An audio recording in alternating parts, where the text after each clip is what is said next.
Ya cantamos, oramos y aparte de eso también ofrendamos, fuimos animados a la misión en Colorado. Vamos a compartir la palabra del Señor en esta mañana.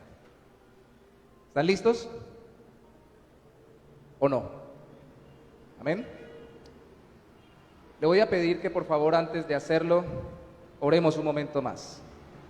Padre, tu corazón es gloriosamente firme en el propósito de impactar nuestro corazón. Y hoy pedimos que tu palabra sea eso. Tu palabra nos ministre desde tu propio corazón al nuestro, especialmente cuando ya hemos contemplado sobre este mismo capítulo temas sobre la iglesia de Antioquía, como el evangelismo y la enseñabilidad.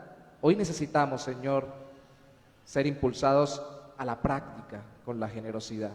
Así que permítenos, oh mi Rey, no solo ser motivados, no solo ser ilustrados, sino aún ser impulsados por la gracia tuya. En Cristo Jesús. Amén. Vamos a ir de nuevo en esta mañana a Hechos capítulo 11 y vamos a leer desde el versículo 27 hasta el 30.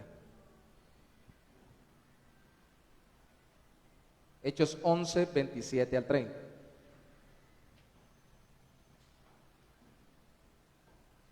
Mientras oraba, comentaba con el Señor y junto con ustedes el hecho de que ya hemos pasado por Hechos 11 del 19 hasta el 26. La semana antepasada hablamos sobre la iglesia evangelizadora y decíamos que la iglesia evangelizadora habla la palabra, anuncia el evangelio y ve la mano de Dios. Así de sencillo. Y que si una iglesia es evangelizadora y quiere continuar avanzando en el reino de los cielos, debe ser enseñable y entonces debe dejarse exhortar y enseñar para poder hacerlo bien, seguir haciéndolo bien, no dejar de hacerlo, incluso hacerlo mucho mejor, lo que está haciendo en Cristo. Hoy veamos la iglesia generosa en la misma iglesia de Antioquía. Hechos 11, 27 al 30.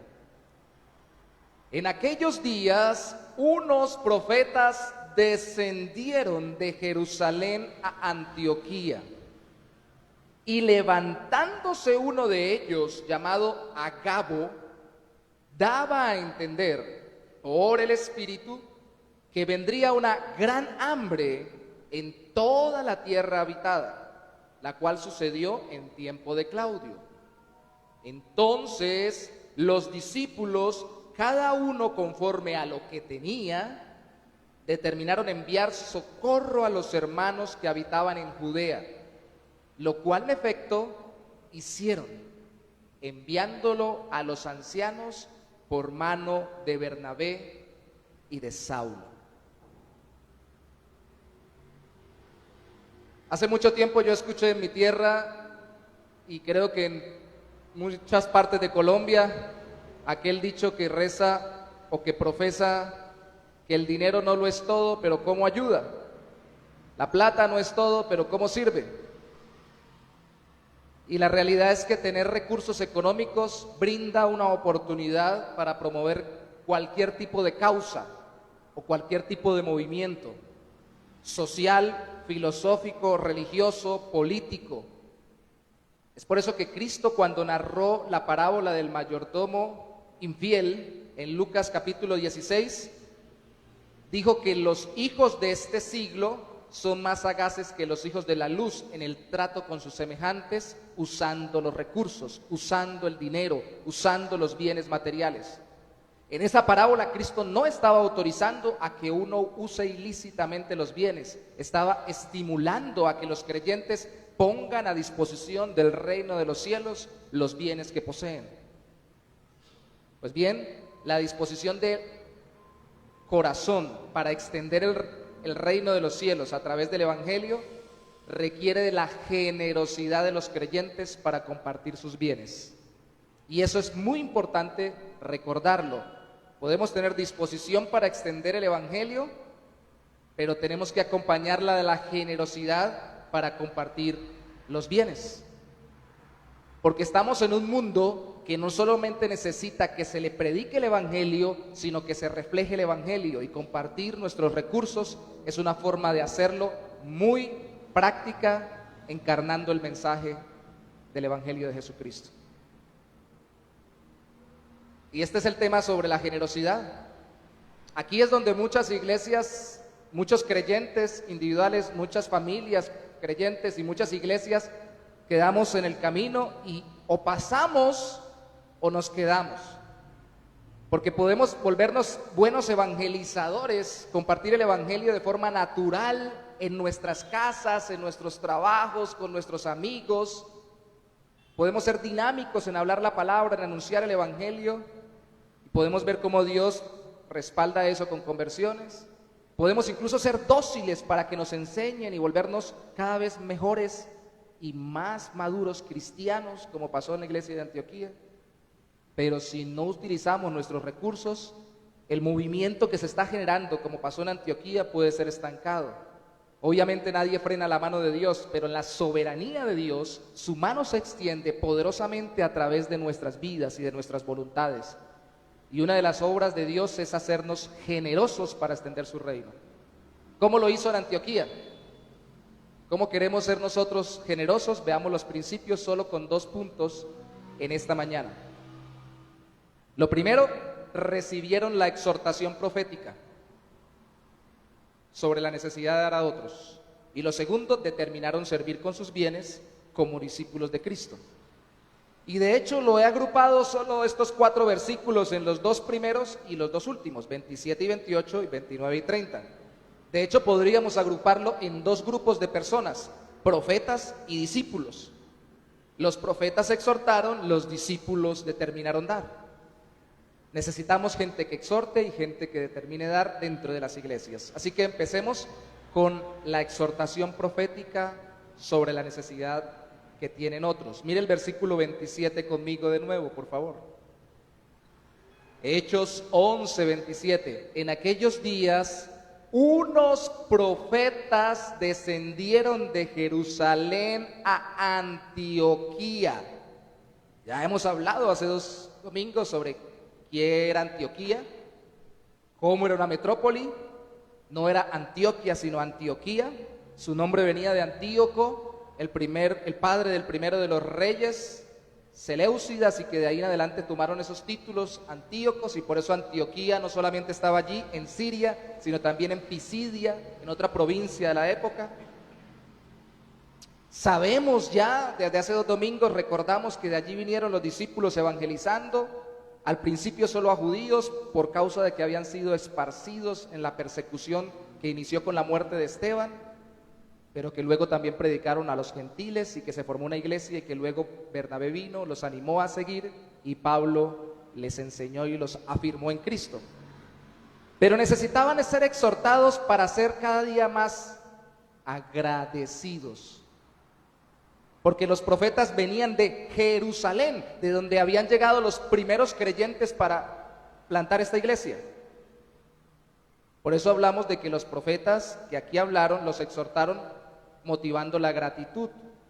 Alguien me preguntaba en estos días, hablamos, creo que era con Bermen, sobre si las iglesias que plantan, las iglesias bautistas, se vuelven iglesias hijas de las iglesias bautistas. Y decíamos que por el principio bautista de la autonomía de la iglesia local, cuando se planta una iglesia, por lo general, no digo que algunas veces no lo hagan algunas iglesias, pero lo que entendemos los bautistas en general de la Biblia es que cada iglesia cuando se planta es autónoma.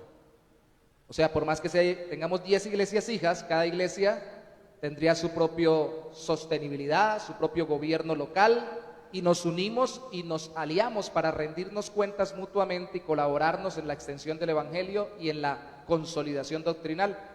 Pero no depende una iglesia de la otra. Entonces uno puede terminar olvidándose, así como el hijo que se va de casa, forma su propio hogar y se olvida de su casa paterna. Y puede terminar olvidándose hasta tal punto que estén pasando en las casas paternas o maternas de cada uno de los cónyuges dificultades y digan, no, yo como estoy en mi casa y en mi hogar, estoy bien.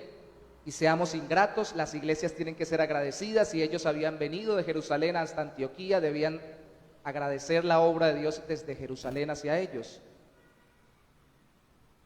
Esto lo vimos en los versículos 19 y 20 de la semana antepasada. Entonces los profetas en la iglesia eran importantes para exhortar. Ahora, dije que este primer grupo es de profetas, ¿cierto? ¿Cuántos profetas hay en la iglesia bautista El Buen Pastor de Bucaramanga? Los hermanos me miran así. El asunto aquí es que la palabra profética segura en la Biblia, y ya la exponemos. ¿Por qué no tenemos profetas oficialmente nombrados hoy en día? ¿Qué hacían los profetas en esa época y qué se debe hacer hoy en día para continuar la labor, aunque no haya profetas establecidos como en esa época? Vamos a decirlo de la siguiente manera. Primero, tomando el mismo autor de el Hechos, vamos a ir a Lucas capítulo 11, versículo 49. Porque alguien podría decir, como los profetas, muchos creemos que ya no son necesarios para esta época porque está la Biblia, que es la palabra profética segura. Entonces, cuando Cristo terminó, ya después de él no vendrían profetas. Y la Biblia registra en Lucas capítulo 11, versículo 49, las siguientes palabras de Cristo. Lucas 11, 49. Y él dijo: ay de vosotros,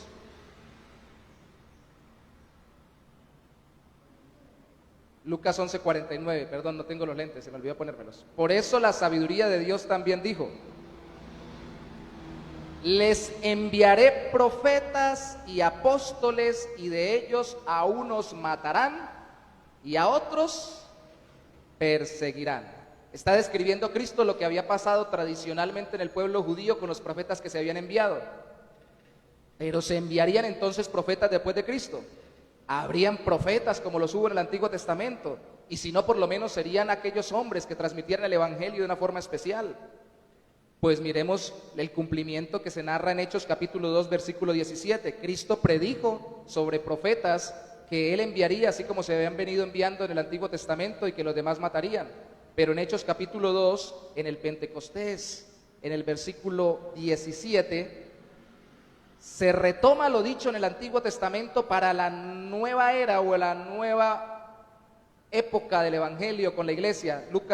Hechos capítulo 2, verso 17 dice: y en los postreros días, dice Dios, derramaré mi espíritu sobre toda carne, y vuestros hijos y vuestras hijas profetizarán, y vuestros jóvenes verán visiones, y vuestros ancianos soñarán sueños. ¿Por qué los ancianos sueñan sueños y por qué los jóvenes ven visiones? No sé. Alguien ha dicho que de pronto tiene que ver con las características de su personalidad y de su edad. Los jóvenes son más activos y Dios les muestra cosas estando despiertos. Los jóvenes, los ancianos o los adultos mayores son más pasivos y Dios les mostrará cosas estando como José, durmiendo. Revelaciones en sueños.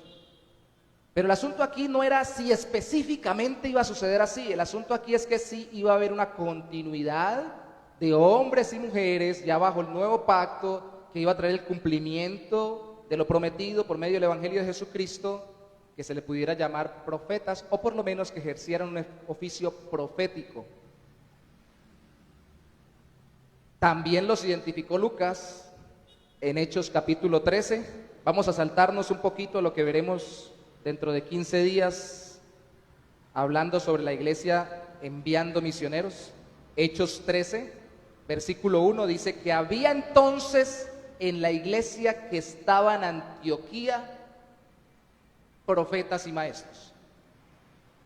O sea que Cristo lo vaticinó, el Antiguo Testamento se cumplió en Hechos 2, en el Pentecostés, y aquí Lucas lo registra en Hechos 13. Había ya profetas y maestros, y los nombra: Bernabé, Simón el que se llamaba Níger, Lucio de Cirene, Manaén el que se había criado junto con Herodes el tetrarca, y Saulo. Entonces sí habían profetas en la iglesia primitiva. ¿Qué hacían esos profetas en la iglesia primitiva? Rápidamente vaya conmigo, y usted me excusará por el rally bíblico, pero la idea es que tengamos una panorámica completa o lo más amplia posible. A Primera de Corintios vamos, Primera de Corintios capítulo 12, verso 10 verso 28.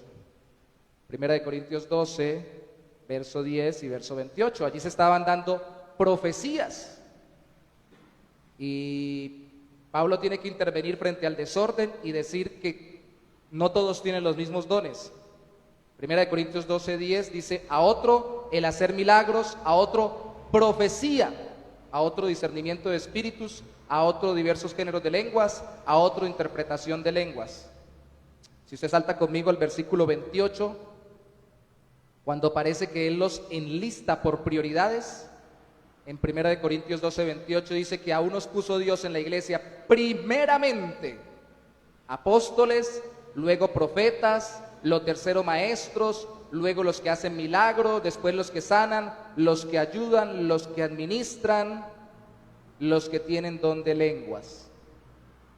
Y se da cuenta usted que pone primero a los apóstoles y luego a los profetas. Y algunos han llegado a decir que así como no hay en día apóstoles, tampoco hay profetas, pero sí hay maestros.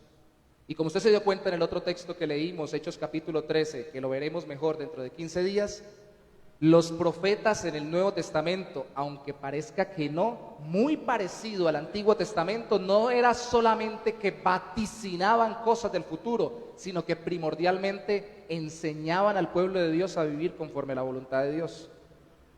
Y por eso hoy en día el falso profeta puede ser relacionado fácilmente con un falso maestro, o que enseñe falsamente la Biblia, o que enseñe un falso evangelio.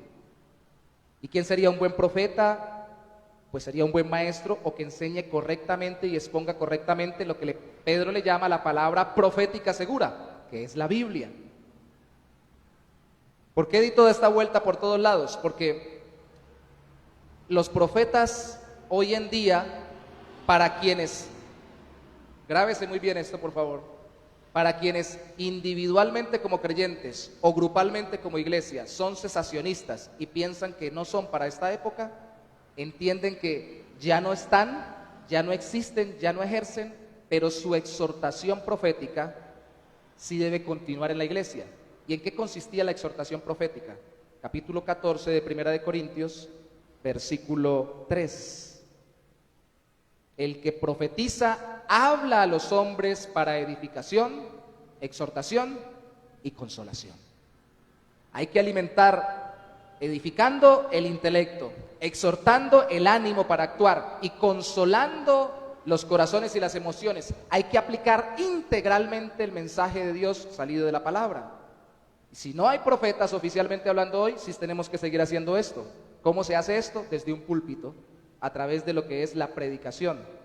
Y podríamos llamarle predicación profética, que exhorta, que consuela, que edifica, basados en el Evangelio de Jesucristo, interpretando correctamente la palabra. Y alguien dirá: pero pastor, ¿y si alguien cree como creyente individual o una iglesia en colectivo, cree que los profetas sí son para esta época y que también puede tomarlos Dios y vaticinar, no eventualmente, sino constantemente, que Dios los use para vaticinar cosas del futuro o para revelar cosas profundas y todo lo demás? Pues pueden haber personas de sana doctrina que crean esto. Dentro de los bautistas los hay cesacionistas y hay continuistas. Pero el continuista que cree esto limita o modera, que es la palabra que se utiliza mucho hoy, tanto esta convicción de que continúan estos dones extraordinarios, que dice tiene que profetizar primordialmente exponiendo la Biblia. Y si va a hablar espontáneamente, tiene que hacerlo con orden. Como dice 1 Corintios capítulo 14, usted lee que al final termina diciendo: pero hágase todo decentemente y con orden, en el versículo 40. Y tiene que dejarse evaluar por otros, y tiene que concordar con la Biblia, con todo lo que enseña la Biblia, de tal forma de que lo hace, y al hacerlo, se parece mucho al cesacionista, porque se limita y se modera por su propia voluntad a la palabra de Dios. ¿Me explico? Así que pueden encontrar, hay personajes muy conocidos hoy dentro de los bautistas, por ejemplo, que son cesacionistas, como un John MacArthur, aunque oficialmente no se promueve como bautista porque tiene una iglesia muy grande en Estados Unidos, pero nació con los bautistas y predominantemente es bautista. Es un cesacionista acérrimo. Pero hay otros como John Piper, que dice que él es continuista, pero usted nunca lo ve haciendo locuras o desórdenes o desorganizaciones en el culto o en el sermón o en el servicio. porque se moderan a la palabra, se modulan por la palabra. Y entonces, ¿qué hacemos con Agabo? En Hechos capítulo 11, versículo 28. ¿Qué aprendemos de allí? Regrese conmigo a Hechos capítulo 11, versículo 28.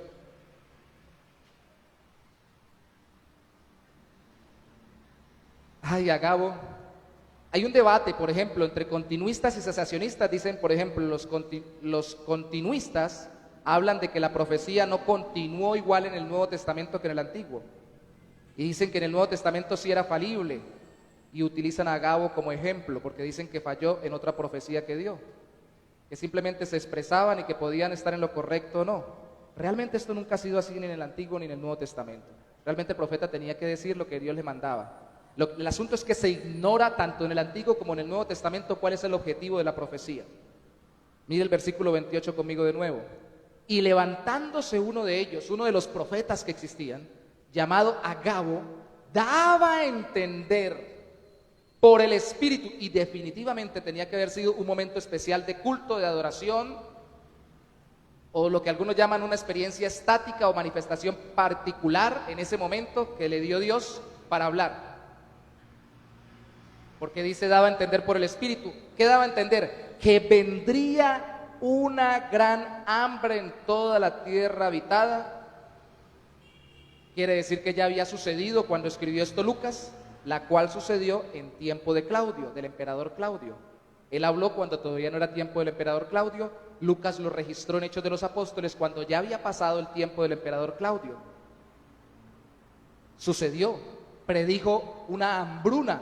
La tierra habitada sería todo el imperio romano que tenía cubierta todo el territorio de Palestina, Judea y mucho más. Comentábamos en la escuela bíblica que sería una hipérbole porque tal vez estaba exagerando una figura literaria, pero también pudo haber sido una forma de llamarle a todo lo que estaba conquistado por el imperio romano. Entonces, esto aconteció, y si usted lee las antigüedades, el libro de antigüedades de Josefo, un escrito extrabíblico de un historiador, Josefo judío, se da cuenta que esto sucedió, él dice, se registró en el año 41, aunque también se registraron otras 3 temporadas de hambruna. Esto pasó. Entonces dice, mire, los profetas también, igual que en el Antiguo Testamento, predecían cosas que pasaban, pero la pregunta es, primordialmente en el Antiguo y en el Nuevo Testamento lo que Dios quería con los profetas era decir que iba a pasar y que pasara. Lo hemos tocado cuando hemos interpretado a los profetas aquí en la Biblia y hemos hablado cómo interpretarle la literatura profética. Por favor, recuerden conmigo, ¿qué pasó cuando Jonás en el Antiguo Testamento fue a Nínive y le dio vueltas y le dijo a Nínive y a los ninivitas, obviamente, de aquí a 40 días Nínive será destruida? ¿Profetizó en el nombre del Señor? Sí, tanto que Dios le hizo regresar al camino que había tomado para que cumpliera el mandato y profetizara allá. Pregunta, ¿se cumplió la destrucción en esos 40 días después? ¿Fueron destruidos? En ese momento estaba, creo que era Marcos, y dijo, pero muchos años después fueron destruidos. Sí, pero en esa generación, ¿se cumplió exactamente lo que él profetizó? No. ¿Era falso profeta entonces? No. Lo que sucede es que la profecía, tanto en el Antiguo como en el Nuevo Testamento, fue dada para transformar los corazones, no tanto para vaticinar los acontecimientos. Y nosotros traemos una cultura medio pitoniza del mundo secular, que también la tenían en ese tiempo de las culturas paganas. Y yo quiero, y así se aglomeran incluso iglesias completas alrededor de famosas profecías que son más bien prácticamente adivinaciones mundanas metidas con doctrina cristiana. Y yo quiero que en la iglesia o en un grupo bíblico o en una red familiar o un hermano de la iglesia me diga algo que va a pasar y que me le pegue. Que diga, mañana vas a viajar, pasado mañana vas a tener un trabajo nuevo y dentro de 3 días vas a tener todo el mundo a tus pies. Y que todo suceda. ¿Es esa cultura mental pagana la que Dios está mostrando a través de los profetas del Antiguo y del Nuevo Testamento? No. Lo que está haciendo sí es mostrar que Él conoce el futuro, pero con esas palabras que ponían los profetas, usarlos para que las personas como en Nínive vinieran al arrepentimiento y a la fe. Entonces Agabo aquí lo que estaba queriendo no era que dijeran, uy, qué bien, muchacho, hermano, profeta, le pegó. profetizó y le salió, hubo la hambruna. Buenísimo, usted es un profeta de Dios. No, de hecho miremos otro pasaje con Agabo. Hechos capítulo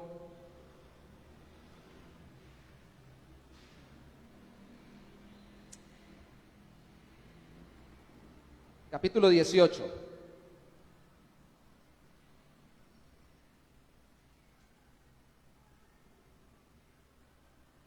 Perdón, esto no es sobre Agabo, esto es sobre el tiempo que se cumplió. Hechos capítulo 18, para que corroboremos que se cumplió lo de Agabo. Dice que, versículo 1 hasta el 2, después de estas cosas Pablo salió de Atenas y fue a Corinto y halló a un judío llamado Aquila, natural del Ponto, recién venido de Italia, con Priscila su mujer, por cuanto Claudio, el emperador del que profetizó Agabo, había mandado que todos los judíos saliesen de Roma. No había sido emperador Claudio, pero profetizó que sería, no en los tiempos de Claudio, sino que sería después, y Lucas identifica que fue en nuestros tiempos, lo cual efectivamente sucedió.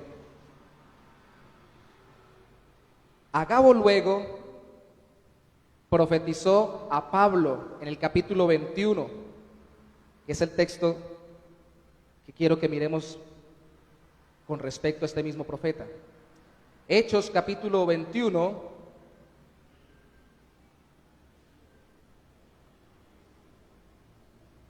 versículo 10. Y permaneciendo nosotros allí algunos días, descendió de Judea un profeta llamado Agabo, otra vez Agabo, la pasaba dando vueltas, ahora aparece por acá. Quien, de hecho, paréntesis, eso pasaba mucho con los profetas, eran como predicadores ambulantes en la iglesia primitiva. Quien viniendo a vernos, tomó el cinto de Pablo, el cinturón que tenía, y atándose los pies y las manos, dijo, esto dice el Espíritu Santo. Allá dijeron que daba a entender por el Espíritu, aquí dice que esto dice el Espíritu Santo, dijo literalmente. Así atarán los judíos en Jerusalén al varón de quien es este cinto, y le entregarán en manos de los gentiles. Verso 12. Al oír esto, le rogamos nosotros y los de aquel lugar, a Pablo, lógicamente, que no subiese a Jerusalén. Entonces Pablo respondió, ¿qué hacéis llorando y quebrantándome el corazón? Porque yo estoy dispuesto no solo a ser atado, más aún a morir en Jerusalén por el nombre del Señor Jesús. Y como no le pudimos persuadir, desistimos diciendo, hágase la voluntad del Señor. Espérenme, ¿la voluntad del Señor no la reveló el profeta? Entonces ellos están acordando que sí, que a través del profeta se había mostrado que Pablo iba a ser apresado. Y entonces si ellos le pedían a Pablo que no fuera, ¿estaban yendo en contra de la voluntad de Dios? ¿Se dan cuenta cómo la palabra de Dios, especialmente la de los profetas y de las personas que hoy en día predican el evangelio a otros creyentes para exhortarlos, animarlos y consolarlos, lo que está queriendo no es que las personas sepan exactamente qué les va a acontecer, sino probar sus corazones y moldear sus actitudes? A los que estaban alrededor de Pablo les sirvió para orar más por él, para compadecerse más de él, para estar más pendiente de él y mostrarle más cariño. ¿Y a Pablo de qué le sirvió? De consolidación de su corazón, para afirmar su alma, para alentar su vida y decir, yo estoy dispuesto a lo que sea, a lo que sea. ¿Se dan cuenta que la profecía, más que cualquier otra cosa, y obviamente los profetas utilizados por Dios con profecía, tanto en el Antiguo como en el Nuevo Testamento, tenían como objetivo era transformar el corazón renuente y alentar el corazón que genuinamente caminaba con el Señor? No que nos pongan una bola de cristal enfrente y que nos digan qué va a pasar y qué no va a pasar.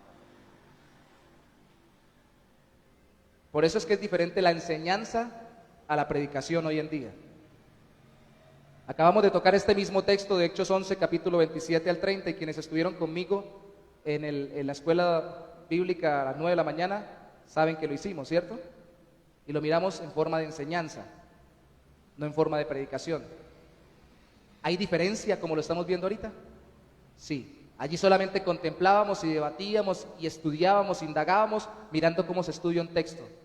Aquí es me corresponde a mí y le corresponde al que tome el púlpito en cualquier momento, no solo dar conceptos bíblicos, sino que como los profetas, alentar los corazones para tomar ciertas actitudes, tener ciertos pensamientos y vivir de una forma especial que sale de la interpretación de ese texto conforme a la voluntad de Dios. La diferencia grande entre una predicación y una enseñanza es que la predicación mueve el corazón, no solamente capacita el intelecto, aunque dé información.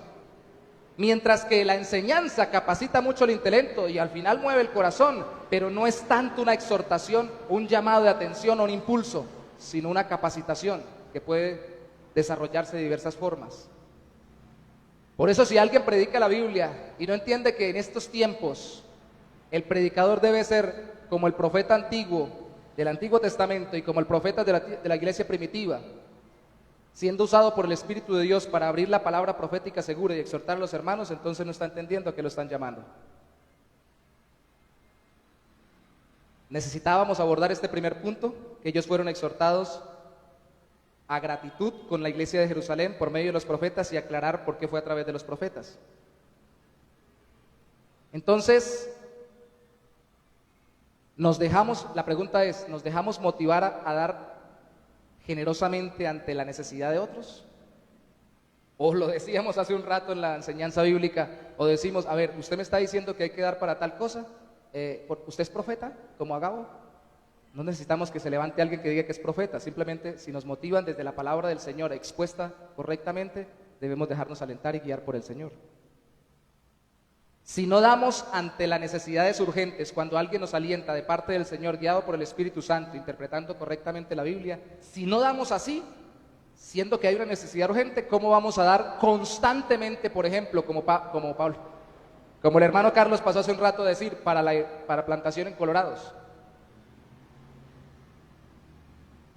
Si cuando hay una necesidad grande y alguien se para y explica la palabra, como le pasó a este hombre que en el nombre del Señor fue usado por el Espíritu Santo, no nos movemos a hacerlo, ¿será que lo hacemos constantemente cuando haya misiones? Hermanos, hay una oportunidad bonita, ahorita vamos a cumplir un año más como iglesia. Primer domingo de cada noviembre de cada mes celebramos aniversario de la iglesia. Hace 83 años vinieron los misioneros a este sector, plantaron, y queremos celebrarlo con una especie de culto misionero. Y usted tiene la oportunidad y lo estimulamos a que traiga una ofrenda especial aparte de su ofrenda regular para las misiones. Este año no hemos recogido formalmente hablando para misiones. Así que en este culto del 7 de noviembre traiga una ofrenda especial para misiones. ¿Cuánto va a ser? Pregúntele al Señor. Y hagámoslo.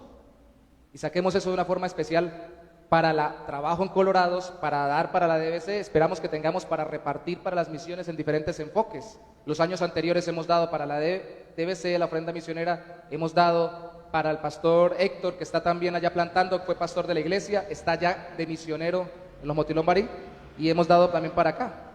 Y era una cantidad pequeña comparado con otras iglesias, pero hemos contribuido en algo. Hagámoslo. No soy Agabo, pero sí quisiera que tuviéramos el mismo resultado que hubo en ese momento. ¿Cuál fue el resultado? Hechos capítulo 11, versículo 29. Entonces los discípulos, cada uno se fue porque Agabo estaba muy insidioso con eso de que tenían que dar, de que estaba pasando hambre allá en Jerusalén.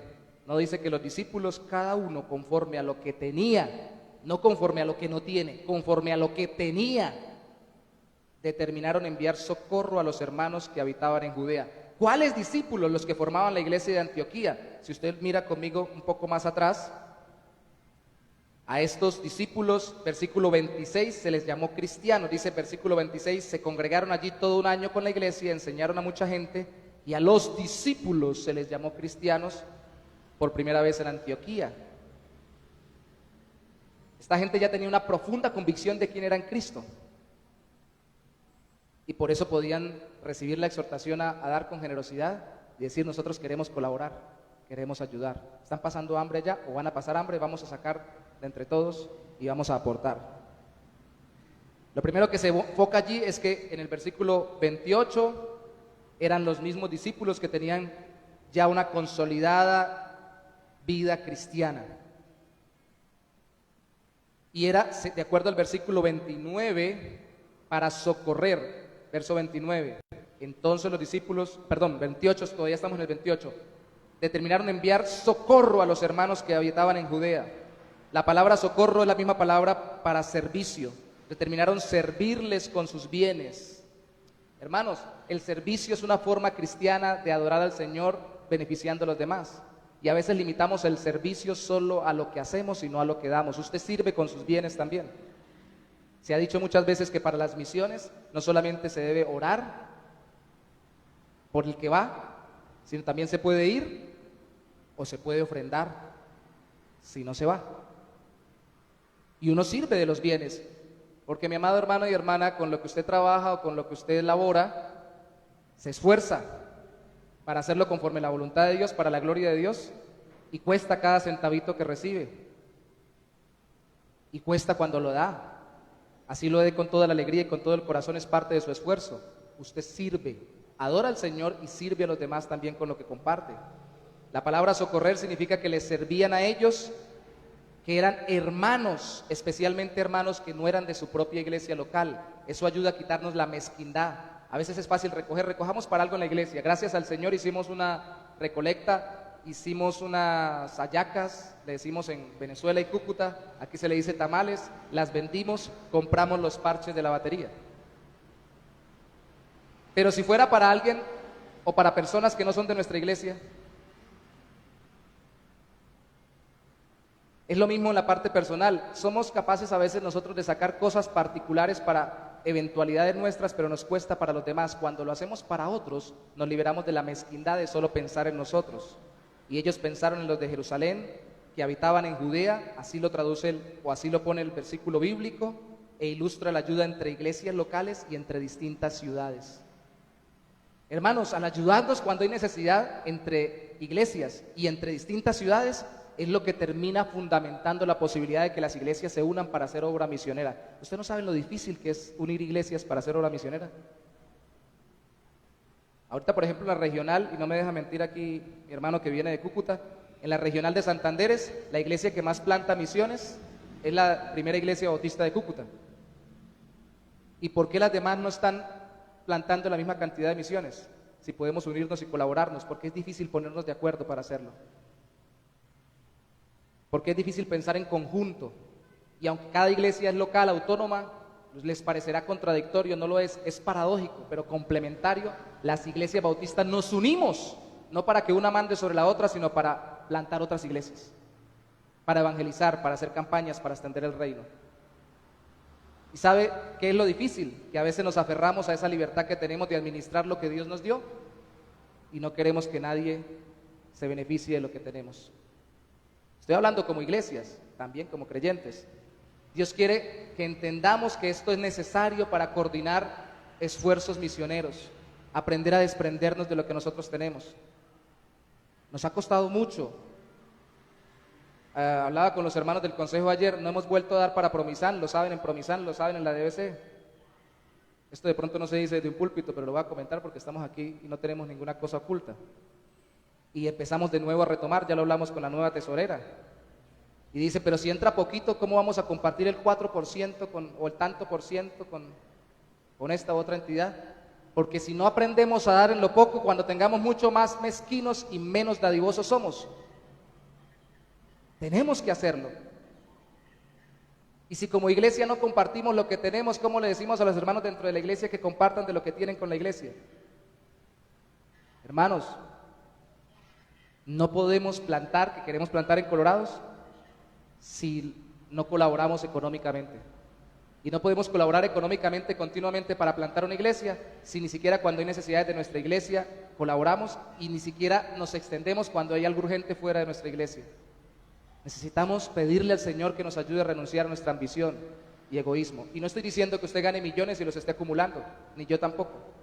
Estoy diciendo que necesitamos compartir más, ser más generosos. Esta porción, esta exhortación de Agabo, de los profetas, especialmente Agabo, era ser generosos. A no pensar que nunca tenemos nada para dar, tenemos mucho para dar. No tengo plata, pero tengo trabajo, tengo entusiasmo, tengo deseos, tengo amor, tengo ánimo. Pues vamos, ponga lo que tiene y colaboremos y ayudemos. En esta semana que viene, 1 de noviembre, queremos celebrar una vez más el aniversario y quisiera que después del 7 de noviembre, del culto aniversario, primero, en el mismo culto, alguien dijera una poesía, alguien cantara una canción alusiva a las misiones. Ya algún hermano estuvo comentándonos por allí, para hacer algo distinto al culto, hacer un culto misionero diferente, especial. Pero también, después, durante la semana siguiente, dijéramos, bueno, esta vez en Colorado vamos a hacer algo especial donde vamos a llevar a fulanito de tal o a sutanito para hacer algo distinto. Y acá los jóvenes, entonces la reunión de jóvenes no la vamos a hacer aquí hablando, sino que nos vamos a ir a un parque y vamos a hacer algo especial, por lo menos a repartir volantes evangelísticos. Que dejemos de pensar solo en nosotros y nutrirnos y empecemos a pensar en los demás. ¿Cómo les parece? ¿Bien? Eso es querer ser generosos. Eso es lo que realmente enseña este texto. Efectuar la entrega de recursos a necesitados requiere más que buenas intenciones. Listo, ellos tuvieron la intención, determinaron, pero concluyamos en el versículo 30, lo cual en efecto hicieron enviándolo a los ancianos por mano de Bernabé y de Saulo. Porque todos somos buenos para dar hablando, ¿no? Dijo alguien alguna vez, anímense y vayan. Bueno, hermanos, seamos más generosos, den. No dice demos, sino den. Sería bueno que colaboráramos, ¿cierto? Y nunca colaboramos. ¿Qué tuvieron que hacer? Determinaron y lo hicieron, dice el versículo 30. Determinaron y lo hicieron. No solamente buenas intenciones, sino acciones específicas. Determinando a quién se lo entregaban y por medio de quién se lo entregaban. ¿A quién se le entregaron la ofrenda? A los ancianos de Jerusalén. ¿Por medio de quién le entregaron la ofrenda? De Bernabé y de Saulo.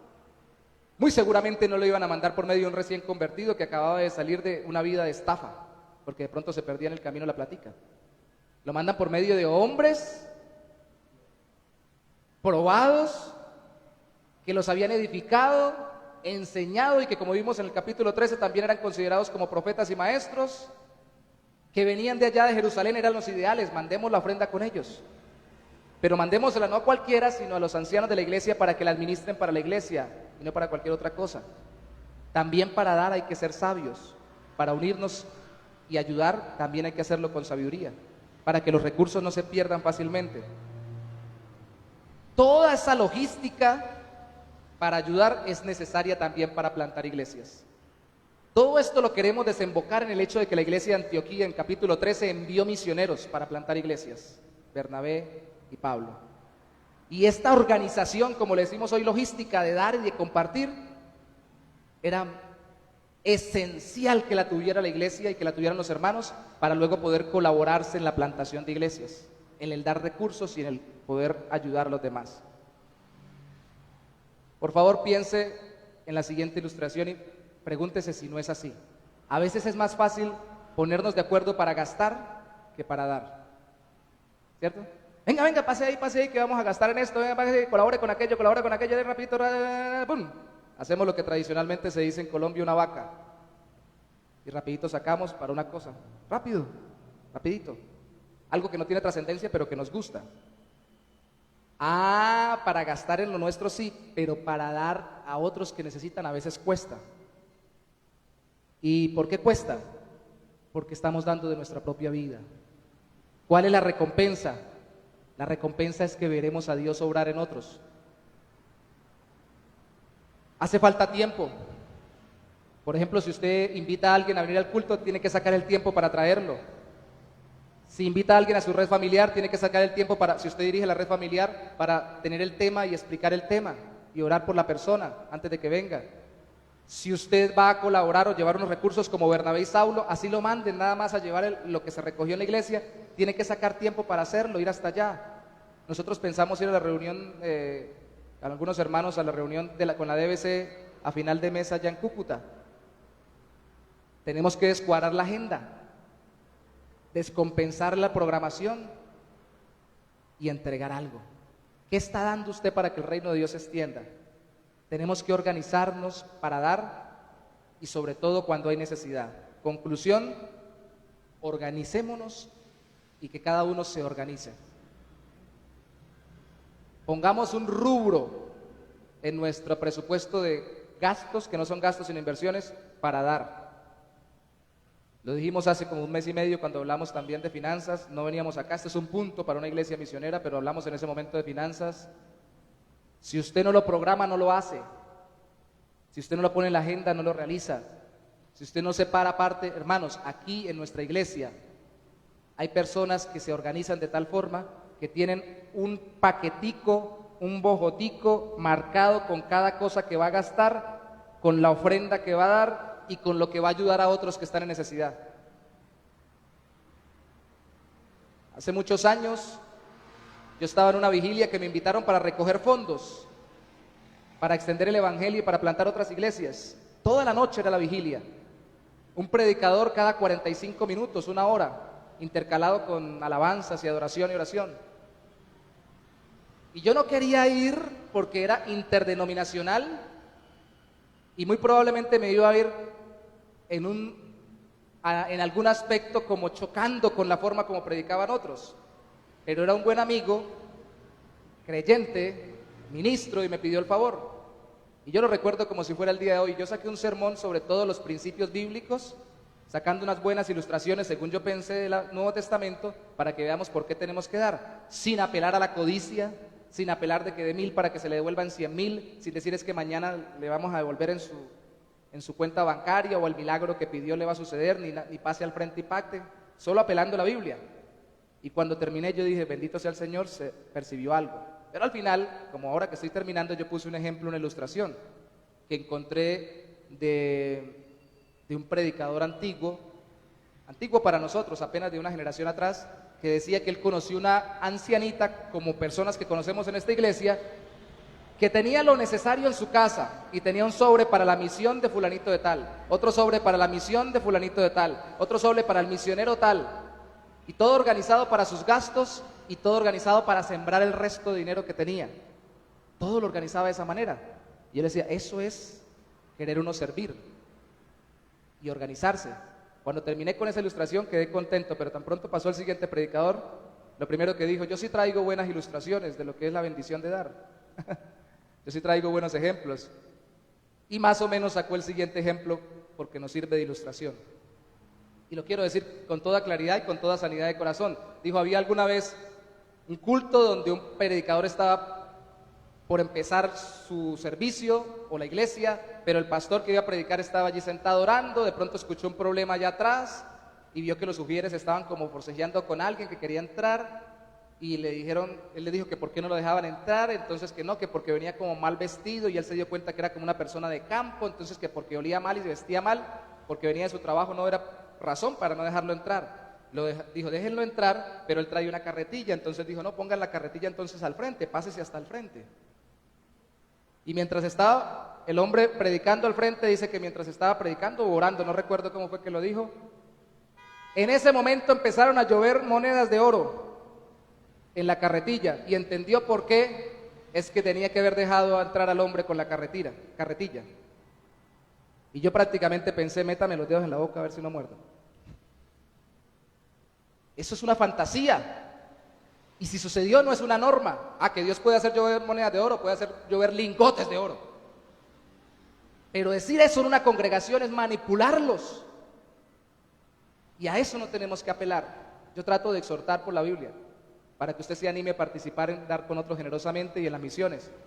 Pero más allá es manipulación. Esas historias ilusorias, no podemos.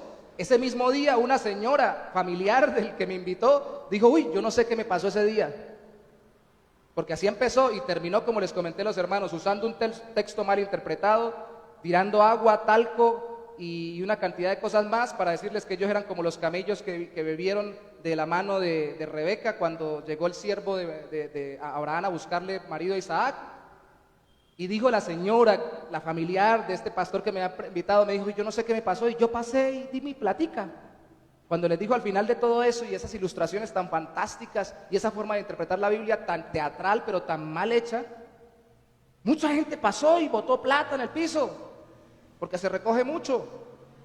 Y ella dijo, yo no sé qué me pasó, yo quisiera que me volviera mi plata. Me dejé engañar, al otro día estaba como despierta. Hermanos, cuando damos para los necesitados, damos conscientemente y el otro día no decimos, no, devuélvamelo. No, estamos contentos porque está allí lo que nosotros trabajamos puesto para la gloria de Dios y el servicio de los demás. Y cuando sembramos para las misiones igual. Pero recuerden, por favor, tenemos que organizarnos para hacerlo. No esperar que alguien llegue a manipularnos. Sí, nos van a exhortar como a Gabo. Bendito sea el Señor, que Dios ponga predicadores y predicaciones o hermanos o hermanas que nos exhorten bíblicamente a hacerlo.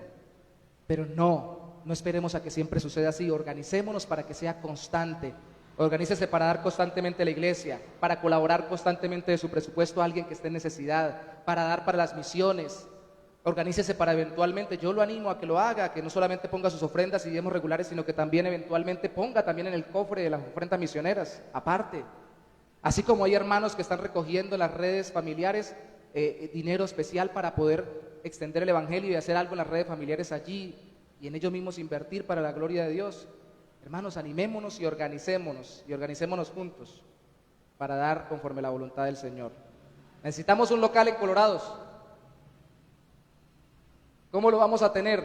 O dan los que se están convirtiendo allá, o dan los que nos convertimos aquí, o dan los que no se han convertido, porque Dios le da gracia para que lo administremos los convertidos, pero alguien tiene que dar para pagar el arriendo. Si los de acá se sienten estimulados, dicen yo doy tanto mensualmente para eso. Se asigna un presupuesto y se dice hay tanto para el arriendo. Allá no es costoso como acá. Un arriendo allá de un apartamento cuesta lo que cuesta uno de los servicios aquí, de los servicios de luz, agua, teléfono. Pero tiene que ser constante. ¿Qué tal si nos ponemos sobre nuestros pies para pedirle al Señor que nos dé constancia en el dar? Generosidad, disposición de corazón para entregar de nuestros bienes para la obra del Señor. Padre, ayúdanos, oh Santo Señor, a no solamente dar cuando hay una eventualidad y colaborar frente a una necesidad, sino a usar también, Señor, estas circunstancias de necesidad para recordar que tú nos das lo que nos das para tu gloria y para tu reino. Y como nosotros somos parte de tu reino, por creer en Cristo, claro que también lo invertimos en nuestras necesidades y nuestras familias. Pero Padre, definitivamente necesitamos desensimismarnos. Esto encaja definitivamente con el Evangelio y espero que así obre en nuestros corazones hoy. Esto no es un mandato legalista a dar para poder sacar para una actividad religiosa. Esto es un recordatorio de que Cristo se nos dio y no se nos dio a medias para que nosotros fuéramos salvados, se dio por entero. Y si se dio completamente, nosotros también podemos dar más allá de lo que hemos venido dando para la extensión de su reino. Nadie nos va a forzar, Señor, pero queremos que tu Espíritu nos anime. Así como la semana pasada te pedíamos un espíritu de docilidad y humildad para ser enseñables, hoy te pedimos un espíritu de generosidad para romper con la ambición y el egoísmo. Mucho de lo que sufrimos, Señor, lo sufrimos porque nos enfocamos en nosotros, en mis necesidades, en lo que es para mí. Y no recordamos ni echamos de ver que por el Evangelio entendemos, tú te nos diste completamente, ya nos has dado todo con Cristo. Y que ahora podemos dejar de centrarnos tanto en nuestras necesidades y usar lo que tú nos das en Cristo para ayudar a otros, Señor. Ayúdanos a ser dadivosos y generosos, mi Rey, como creyentes individualmente y como iglesia, y a ser organizados en hacerlo. Pero que ninguno de nosotros se vaya de este lugar, Señor, entendiendo de que esto se debe hacer sin entregarse o rendirse a Cristo. Que ninguno de este lugar, creyente o no creyente, se pueda retirar de este púlpito, o de esta reunión, o de esta predicación y de este culto entero, pensando de que bueno, hay que dar y colaborar y ser generosos. No es eso, es agradecimiento y es en gratitud porque Cristo lo dio todo por nosotros y nos salvó. Y si alguno quiere dar sin esto antes, que no lo dé, Señor, porque queremos los corazones antes que los dineros, queremos las vidas en Cristo antes que las colaboraciones para las obras en Cristo. Queremos personas que se entreguen de vida, alma, enteramente para ti, incluyendo sus bienes, sino que simplemente den sus bienes como hacían los fariseos en la época de Cristo, que se hacían exhibir mostrando lo mucho que daban. Eso no queremos, Señor. Si alguno está aquí, se convierte y se entrega completamente a Cristo, y Cristo es su Señor y lo ve como lo más precioso y el tesoro de los cielos, y cambia completamente en arrepentimiento y fe, si da 100 pesos es igual que si diera 1.000 millones, porque ahora los da por gratitud